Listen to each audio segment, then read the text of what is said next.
Well everyone, now it's time to talk about the iPhone 12 Pro and see how this phone is holding up in the later part of 2022. Now I've talked about this phone a ton this year and I still think obviously it's worth it. It's not that old of a phone, but some things have changed, making this phone a very interesting device for the most part. The very first thing I'd recommend though is basically 2 or 3 different things that changed this year. 1, we got the brand new iPhones from my mid-year review. 2, we got the brand new iOS 16 update, the official version. And 3, these iPhones have gone down in the used market a little bit, and a lot of other phones have gone down in the used market too, but there could be a chance these things go up. Who knows?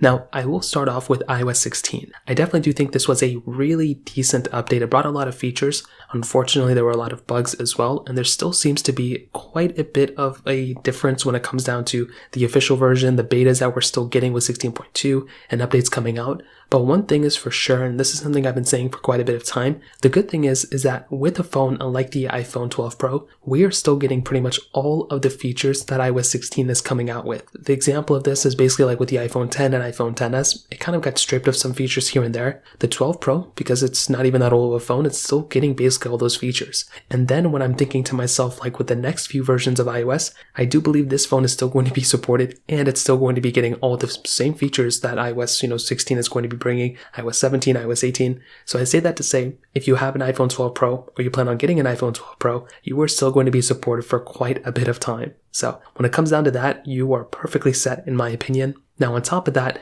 the iPhone 14s. I went ahead and compared the iPhone 14s, I bought all of them, but I compared the iPhone 14s against the iPhone 13s, 12s, 12 Pro especially, and one thing I've been seeing is the 12 Pro is holding up very well in a few areas. 1, the build quality. This phone still feels very, very premium, like easily one of the craziest things ever. 2, the performance is still very good for the most part. The main issue with this device though is the battery life. I've been saying this for a long time. The battery life degrades a little bit faster than usual. The battery health isn't really that great either, to be honest. But regardless, this is still a very, very premium device and it still feels very, very expensive. And that's one of the most, I would say the future ability of this phone, meaning the support for how long it's going to be supported, the availability, you can buy this thing in the used market all day, and so many other things. Like this is a very good phone in my opinion. So, in my opinion, if you don't really care too much about the battery life or battery health situation, then this is perfectly fine. But like I said, that's basically my main area of concern, and it's been my main area of concern since I bought this phone.